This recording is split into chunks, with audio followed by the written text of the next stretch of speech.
You guys ready for like, more of an intermediate advanced compositing tutorial in Fusion? Well, so am I. Let's replace a phone screen with some interaction in Fusion. Shapa! Here we have a very nice piece of footage with a little green screen phone and scrolling through the feeds. You know what I'm saying? Today we're going to replace this screen with the digital screen and make it look pretty darn realistic. So how do we do such things? Well, first of all, I would recommend, if you're going to follow along with this tutorial, that you are pretty familiar with Fusion. If you're not and you want to be, you should check out our Fusion Basics course. It'll help you understand the need to know awesome stuff about doing visual effects in Fusion. And if that's not enough for you, we even have an advanced course. So that being said, I'll try to explain everything that we're doing here. I'm going to make a little bit of room on our interface. I'm going to get rid of our page navigation and I'll also get rid of our toolbar just so we have a little more screen real estate here. And we need to do a couple things. So why don't we just take some notes? I'll get a sticky, double click on this. One thing we'll need to do is track the screen because it moves a little bit, not much, but a little bit. We'll need to get rid of the green screen, put in new screen, put in reflections, and that should be pretty good. It's a pretty good little hit list there. So I'll put this little buddy just off to the side there, just so we know what to do. I'll call this to do. So first thing let's do is track the motion for this screen. The screen does move around a little bit. If we were to not track the motion, this would look dumb. Y'all people don't believe me? Let's just throw a background in here. And we'll just see if this looks like it's on the screen. No, it doesn't. It looks dumb. Look at this. Looks bad. We don't want to do that. So we're going to track this motion. I'll start really anywhere. It doesn't matter. I'll start in the middle of the clip. If you do have something that has like a big sweeping motion or something like that, it is a good idea to start sort of in the middle of that motion rather than at the end or the beginning. But this, it doesn't really matter very much. I'll just track in the middle somewhere. And let's make a planar tracker, P-L-A-N-A-R. That brings up the planar tracker in our select tool palette, or the patra, as I call it. Once we have the patra, then we're going to select a portion of the screen that we want to put a whole bunch of trackers on. And so I'm going to track all around this screen. And I'm going to track in kind of a big C, kind of big squarey C, tracking all the edges. We don't need to track the green part of the screen because there's not really any contrast there anyway. And we also don't want to track this part with her finger. And so if I move this back and forth, her finger's moving around, but everything else is kind of just staying where it's at. Okay. So now that we have that, I'm going to go over to our inspector, and here where it says track, we're going to say set. For our reference time, we started at frame 28. For our tracker, we can leave it point. Motion type, instead of perspective, I'm going to switch this to translation, rotation, and scale. The reason for that is because this isn't changing a lot in perspective. It's not getting like rotated or anything like that, so it's kind of facing away from us or something. And if we don't need to add that kind of motion, we probably shouldn't, because sometimes it can just mess the track up because it's more complicated than it needs to be, right? So the further up this list you get, the less complicated things are. And you generally want to stick to as close to the top as you can. Translation is just movement. We have more than that. We have more than movement and rotation. We have movement, rotation, and scale. And we might be able to do just movement and rotation, but we'll call scale good. And everything else should be good. And I'm going to select track to end, and we'll track this to the end. I'll hit go back to our reference time, and then track backwards. There we go. And let's see how that looks.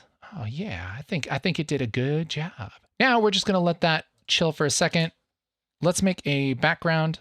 I'm just hitting Shift Spacebar to bring up this menu. I'll type BG and we'll do the old background test. We'll just make a red rectangle, merge this over everything, and we'll just add a rectangle mask to it. And I'm just gonna like kind of make this a little smaller than our screen so we can see in very high contrast where this is at in the world. I'm gonna match the screen there. This is just to test, to make sure that our track is working. You can do this a bunch of different ways, but I think it's nice just to see if a big rectangle sticks to the screen. I'm going to put this rectangle into the background because I want this mask to move with the rectangle. Let's take this planar tracker and say create planar transform. And I'll take this planar transform, hold shift and drop this in between our background and our merge. And now that's going to apply the motion from our tracker to that background. Now let's see if this looks legit. Let's zoom this in. Okay, it's looking pretty good. It's looking pretty good. Looks good up top. Let's look on the bottom. Yeah, buddy. That's looking dope. Okay, so we have a good track. That's great. We don't need this background actually, but we are going to use this planar transform here in a second. We don't need the planar tracker anymore. I'm just going to move that out of the way. And oh, look at this. Baby, we already tracked that screen. Boom. Next, we have to get rid of the green screen. Okay, whatever you say, to-do list. So I'll get rid of this extra merge here. And we're going to key this screen just because they conveniently put a nice green background on this. Let's go to Media In. I'll hit Shift Spacebar and type Delta. That'll bring up our Delta keyer. This is the tool that lets us select green screens and get rid of them. So I'll grab this background color eyedropper here, grab this and just drag it onto my green screen. And that's going to do a pretty good job to start out with, just because we have a very nice, very even green on this phone. If I click into this viewer and then hit A, that'll bring up our alpha, and it's pretty solid. We do have a little bit of kind of gray. So what we need to do is make this matte be perfectly white and black, pretty much. So let's go over to matte, and I'm going to take the lower threshold up a little bit. That's going to make more things black. I'll take the upper threshold down a little bit. That's going to make more things white, and it's going to fill in these holes right here. So I'll take that and just fill that in white, and that looks pretty good. So now we have perfectly white and perfectly black, and I'll click in here and hit A for alpha again, and now we have this screen removed. One thing I want to do with this Delta keyer, you always want to do this replace mode right here where it says soft color, turn this to source, because then it's going to take away all the random junk that it adds. I don't know why, but it adds a bunch of junk trying to get rid of this extra green spill, and it just makes everything look bad. So it's better to just deal with this in your own way than to deal with all the crap it does to this image. Speaking of that, let's go to Fringe. And here under Spill Method, here I'll bring this over so we can see it. Let's switch this to Well Done. And that's going to get rid of a lot of those problems. Spill Suppression kind of gets rid of that green. That's going to do a pretty good job here. That's probably going to be fine. This is probably going to be the worst looking frame, and it looks all right. It's okay. So we're going to call that good for now, and we might refine that later. So we got rid of the green, baby. All right, we got to put in a new screen. So let's go ahead and just make a screen of some kind. Gee, I don't know. What should we put on a screen? I mean, you can really put anything, but you know, when you can do anything, why not add a kitten? Let's go ahead and put a kitten on this screen. The way that we're going to do that is we're actually going to put this under this piece of footage. We can do that a bunch of different ways, but a way to do that would be to add a background. I'll hit Shift Spacebar, type BG. This is just a black background. See, told you. And this is going to be connected directly to our media out. So now we have a black piece of footage, and we'll take the Delta keyer, take the output from there, and merge this over the background. And all this is going to happen over here towards the right.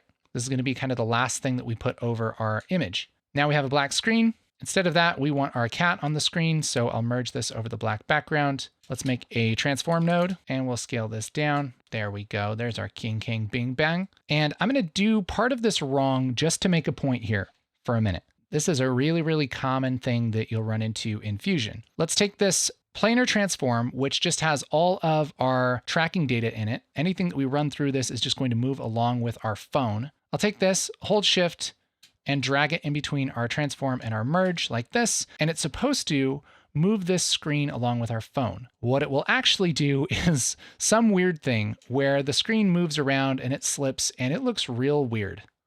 Okay? That's not what we want. Why is it doing that? We have our cat.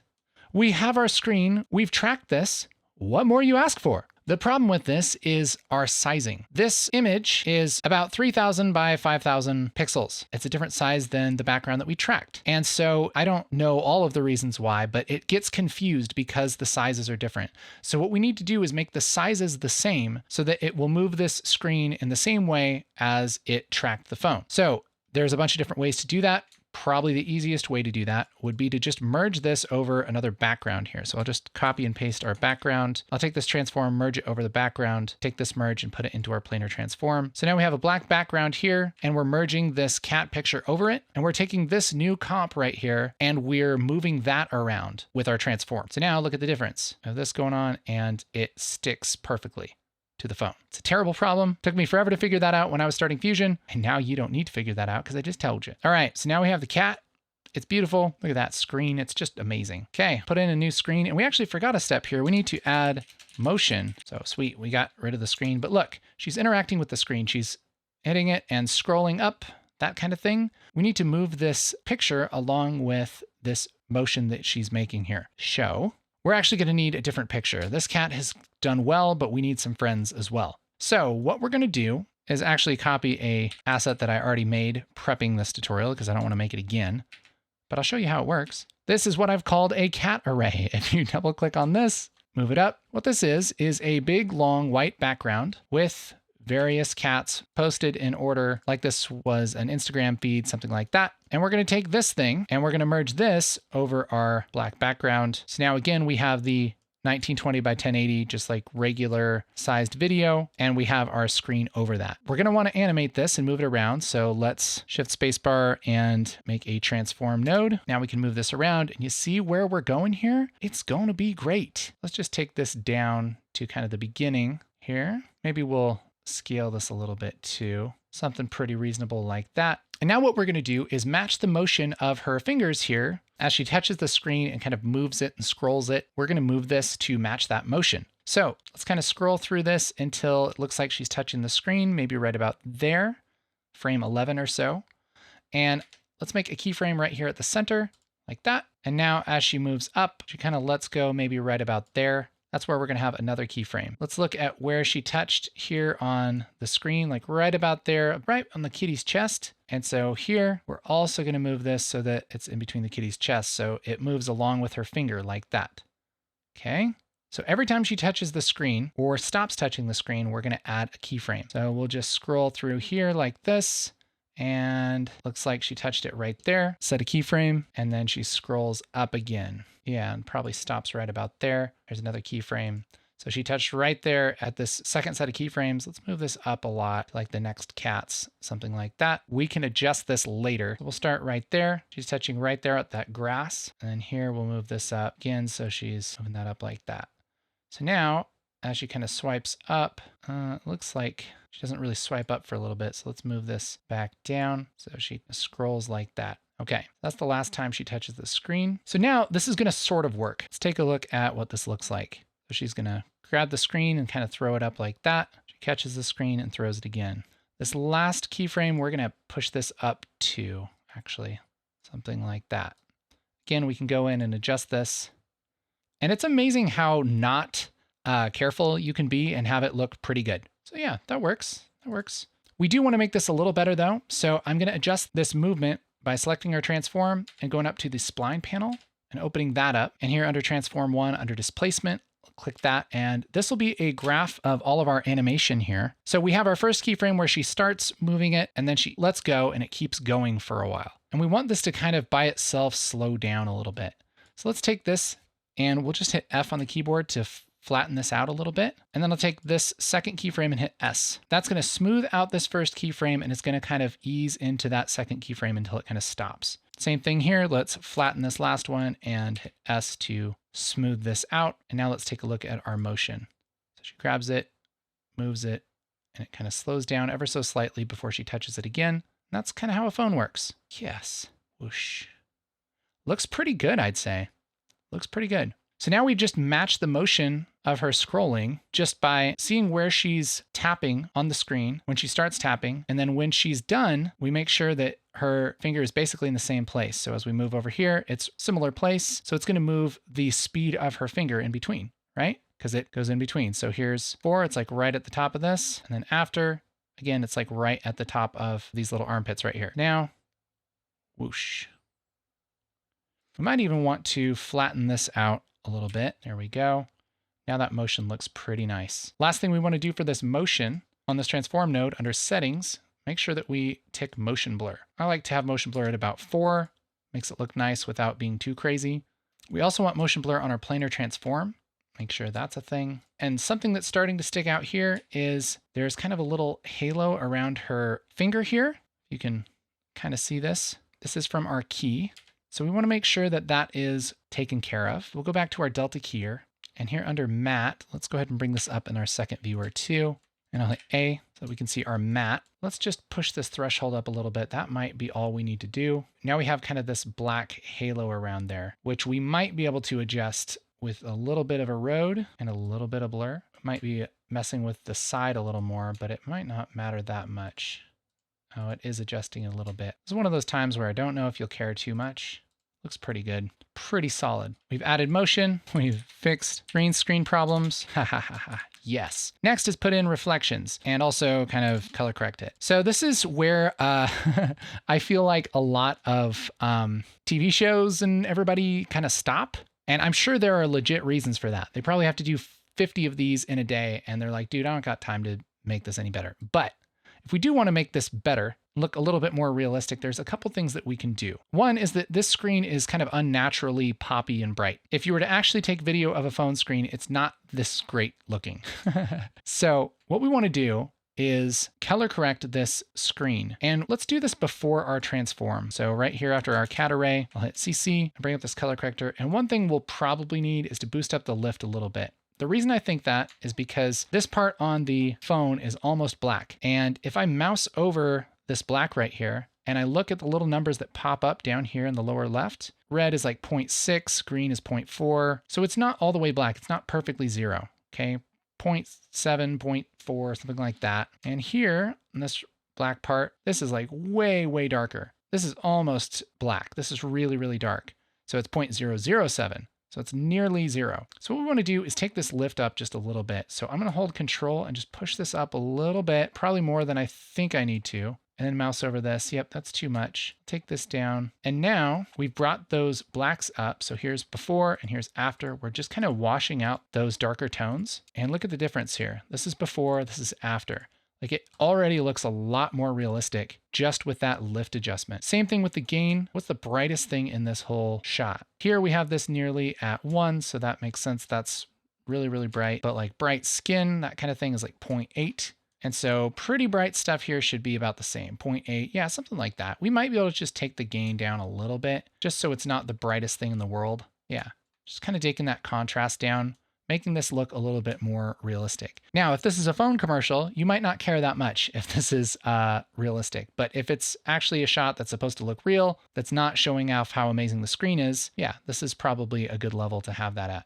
Okay, so that's pretty good. The one thing I want to do is add a little bit of reflection, a little bit of glare, because that'll also help here. We can easily add that. I'm just going to get rid of some of our other stuff, and we'll take our cats and our background, move them to the left so we have a little bit of room here in between our fake screen and our actual footage. And here's where we can put a texture or anything we want. I'll go to the media pool and I have this smudge texture here. I'll bring this up so we can see it. It's just a bunch of kind of smudges and stuff. This is really, really helpful to have on hand if you're doing visual effects. I'll take this and merge it over our screen. And yeah, so now we have these kind of smudgy parts. I'll add a transform here and just scale this down to be a little bit closer to the size of the phone. And this looks like we sprayed spray paint on it, but if we blur it, add a lot of blur like this, then it looks like some kind of weird reflection. Right? We can take this merge and here under apply mode, let's go to screen. And now we have this little reflection that we're adding. So here's before and here's after.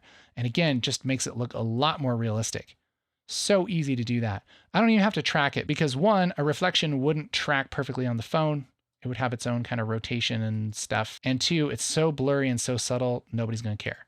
Okay, so we're just gonna paste it over there all hack-like, and that'll help add a little bit of reflection, and it's gonna go a long way for making this look like a realistic phone comp. So nice. Now, one last little piece of advice. Now, this is optional, but I mean, it's not really optional, but it's one of those things where you might not notice it, you might get away without it, but it's really a good idea to try and match the grain of your shot. Okay, there's a few different ways to do that. The easiest way, the best way to do this is to just remove the grain from the shot and then add fake grain back in over everything. So how do you remove grain? Well, we want to take our original shot. This is this media in one right here. And if we zoom in really far and we look at something like the blue channel, we can see there's all these little speckles that are kind of happening right here. This is that grain, that animated noise that's in every shot ever. What we want to do is get rid of that. And you can do that with some built-in tools in Resolve, but I really recommend, I mean, I'm all for using the native tools in Resolve, but honestly, Reduce Noise, which is a open effects plugin from the guys at Neat Video, is the best, man. Literally, okay, here's why it's the best. You don't have to know anything. All you do is put this on the shot that you want to get rid of the noise for. Click and drag in a place that is noisy, but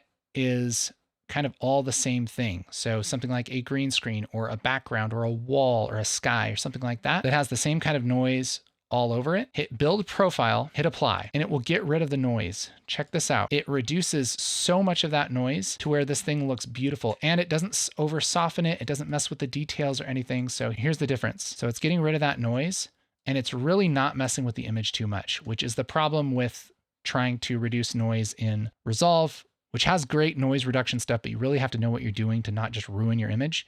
This is so stinking easy, man. And now that that's gone, we don't have any noise here. We won't have any noise in our composited screen. Just type grain, and we can just put the grain back over everything. And the difference is it's going to be the same grain over the fake image as the real footage. I'm going to leave the power up actually for a second. And here where it says spread, I'm going to take this corner down a little bit because I don't want to add as much grain to the brighter parts of the image. I just want to add it to the darker parts for the most part. So we'll just kind of do something like that. I'll take this power all the way down and I'll push it up just to where it's noticeable. Maybe take the grain size down a little bit just to add a touch. Add in some of that grain back in. And we can see on the left, we have our original grain, and on the right, we have our new grain.